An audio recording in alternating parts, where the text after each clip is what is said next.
What's up guys, welcome back to the channel, and today we're going to be installing my intake on my car.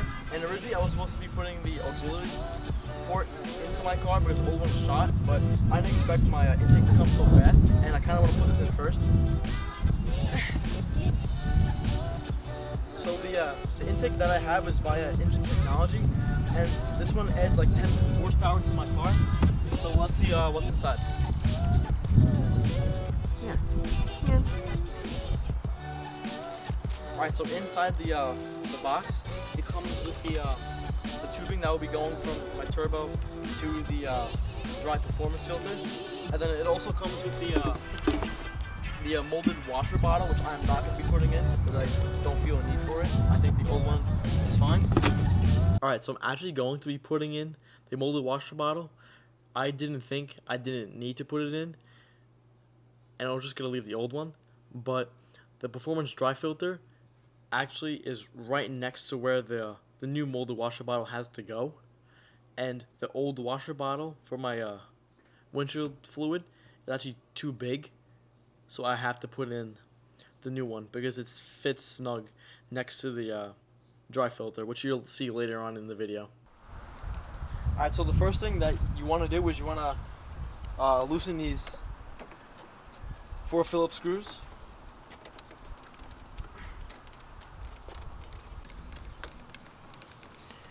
Alright, so now once they're loosened, you should be able to just pop them right out.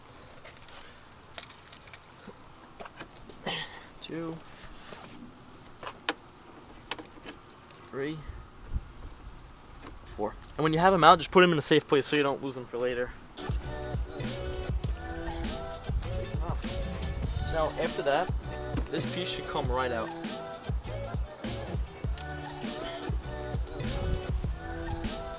So what you're gonna do is you're gonna get your socket set and try and find the socket needed for the bolt to take off the air filter case. Let's take a guess. 10 millimeters. Let's see. So you're gonna need a 10 millimeter socket, and possibly with the extender, or unless you have a regular deep socket, but I don't have one with me at the moment. So go ahead and just loosen up these 3 bolts. So here, right here, and down there. Once you have all 3 bolts out, just make sure you put them somewhere where you don't lose them for later.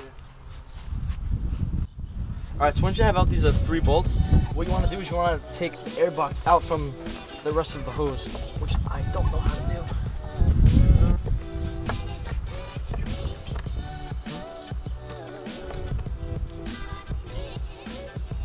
Alright, so I loosened this one a little bit, probably didn't need to. But what you want to do is you want to turn that so it's in line with the little notch right there. So that comes out, and this piece should just be able to pop right out. Almost. There we go. It's actually not that dirty. Yeah. Actually not bad. But we want a better one. Garbage. I'm gonna loosen this hose clamp right here real quick without burning myself. That's one.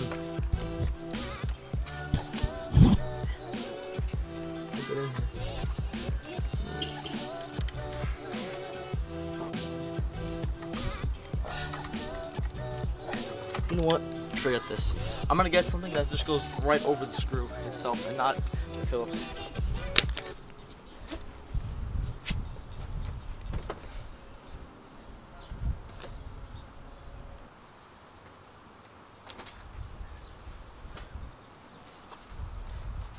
I didn't have the tool that I expected to have, so we're just gonna do it the hard way. Whatever. It's your choice whether you want to do this first or not, but I have both those hose clamps loosened down there, and I'm about to take off the rest of the tubing from the turbo. But first I'm going to pinch this piece right here to disconnect this tubing. Once you use your pliers to pinch this clamp away, just pull it away from where you have to pull it apart, and it's probably going to be stuck. So just like try and use as much force as you can to pull the crank hose away from the regular air duct. Okay. So once that's out, I guess just leave it up there. After I got the regular crank hose off of here, I just probably gonna pull these apart. It looks like this tubing and then the tubing that connects to the turbo looks like they're two separate pieces. Right? If you pull this.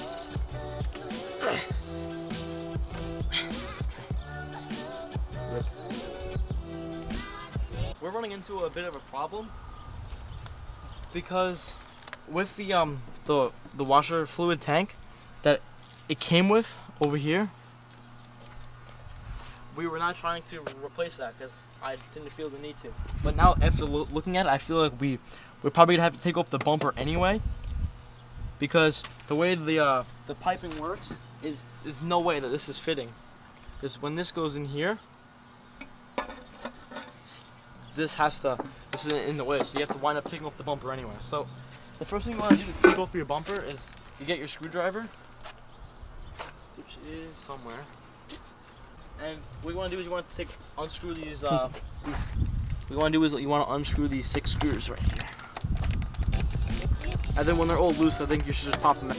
And then after when you have those 8 pop clip screws, whatever you want to call them out, you want to make sure that your splash guard is off of the bumper too. So now when these are all off, there's gonna be 4 screws on the bottom of your bumper. Take it right off. Alright, so now after when you get the 4 from the bottom out, there's gonna be 2 more screws right over by the splash guard. I just unscrew these out. Once you get the screw out that has the bumper connected to the splash guard, you just have to pull it out and take it off the clips that are on the car already. There. And then over by the headlight, there's two clips that holds the bumper to the headlight. Just what you want to do is you put your flathead screwdriver in there and just like push down on it, and then pull the rest of the bumper out. So we'll show you how to do that on this side over here. So once you have this side pulled out, okay, just try to wedge your screwdriver in there without screwing up your bumper too hard. Is there another one? Oh, there isn't any there. Well, it was there, but I don't know. Alright, so then your bumper should just come right off like that.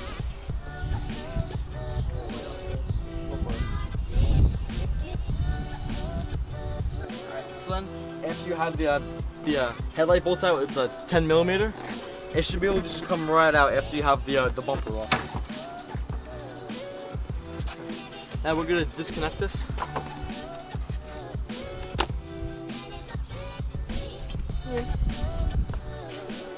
What we're trying to do right now is we're trying to loosen the bolts that are holding the washer fluid in.